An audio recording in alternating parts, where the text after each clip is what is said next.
Assalamualaikum warahmatullahi wabarakatuh. Halo semuanya, perkenalkan nama saya Gustia Permanasari dengan NIM 221570 dari program studi manajemen kelas R4 semester 4 Universitas Primagraha. Jadi di sini saya akan membahas materi yang ke-12, yaitu memahami manajemen kinerja dalam perusahaan, yang dimana hal ini tuh dibahas dalam mata kuliah perilaku keorganisasian yang diampu oleh Bapak dosen Abdul Wahid Al-Farizi, SE, MM, CPE. Oke, kita lanjutkan ke materinya. Jadi di sini dalam manajemen kinerja itu adalah proses penting dalam mengevaluasi dan peningkatan efisiensi dalam organisasi. Jadi memahami konsep ini tuh memungkinkan untuk perusahaan mengoptimalkan sumber daya, meningkatkan produktivitas, dan mencapai tujuan strategis yang lebih baik. Jadi proses sistematisnya untuk mengukur, mengevaluasi, dan mengembangkan kinerja individu, tim, dan organisasi dalam mencapai tujuan strategis dalam perusahaan.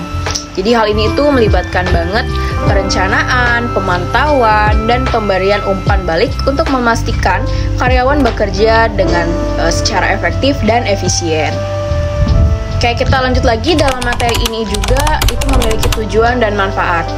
Tujuan manajemen kinerja sendiri itu untuk meningkatkan produktivitas dan efektivitas organisasi dengan menetapkan, mengukur, dan mengevaluasi kinerja karyawan secara sistematis. Jadi ini tuh memberikan manfaat banget seperti pengembangan sumber daya manusia, peningkatan motivasi, dan perbaikan proses bisnis.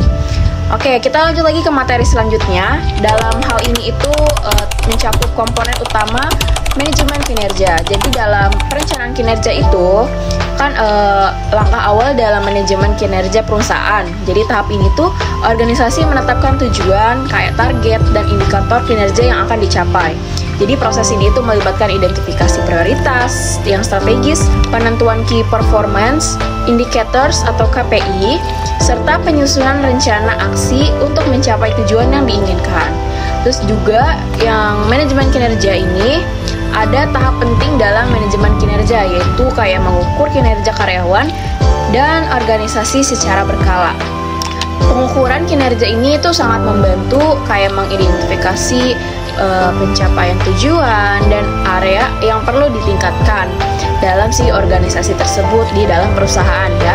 Terus juga yang ketiga ada evaluasi kerja. Nah, komponen dalam evaluasi kerja ini itu melibatkan pengukuran dan penilaian kinerja karyawan secara berkala, guys. Jadi proses ini tuh memastikan banget bahwa tujuan dan sasaran organisasi itu tercapai, serta mengidentifikasi area-area yang membutuhkan perbaikan. Selanjutnya, ada umpan balik dan pengembangan karyawan, di mana komponen penting dalam manajemen kinerja adalah pemberian umpan balik dan pengembangan karyawan. Hal ini itu memungkinkan banget organisasi untuk terus meningkatkan kinerja dan memastikan karyawan dapat berkembang secara profesional. Selanjutnya itu ada tantangan dalam implementasi, di mana manajemen kinerja ini perusahaan itu menghadapi beberapa tantangan yang perlu diatasi agar penerapannya dapat berjalan efektif dan menghasilkan hasil yang optimal. Baik, akan saya lanjutkan materi selanjutnya. Itu ada peran teknologi dalam kinerja manajemen perusahaan, di mana teknologi itu memainkan kayak peran sangat penting banget dalam manajemen kinerja di perusahaan.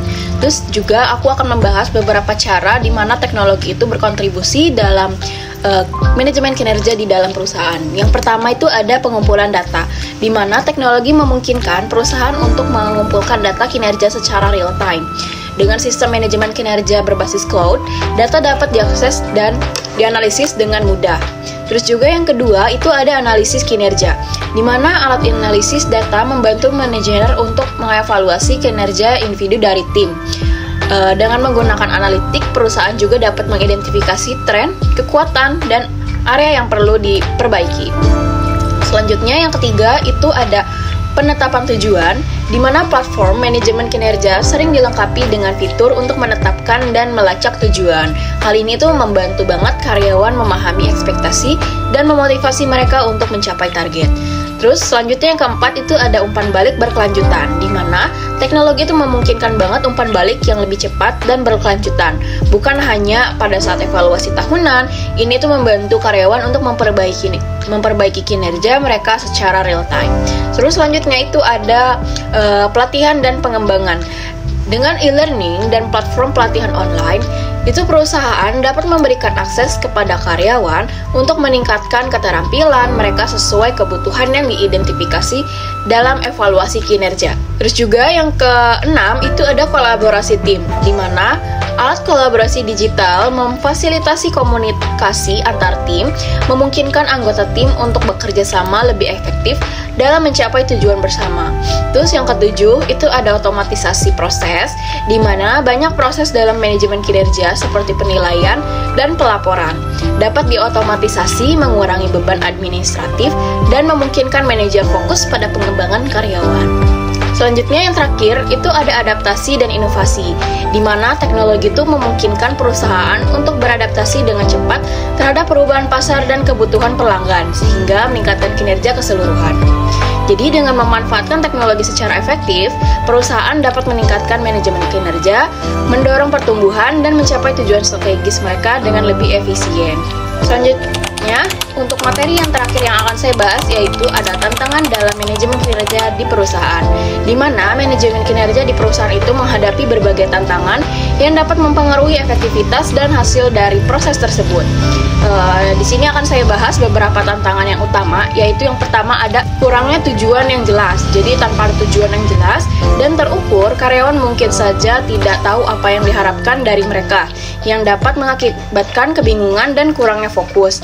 Terus juga yang kedua adanya umpan balik yang tidak konsisten, di mana umpan balik yang jarang atau tidak konsisten dan dapat menyebabkan ketidakpastian di antara karyawan tentang kinerja mereka dan area yang perlu diperbaiki.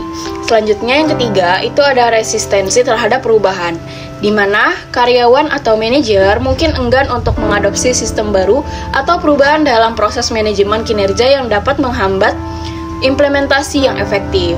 Terus juga yang keempat itu ada bias dalam penilaian, di mana penilaian kinerja sering kali mempengaruhi oleh bias subjektif yang dapat menyebabkan ketidakadilan dan merusak moral karyawan.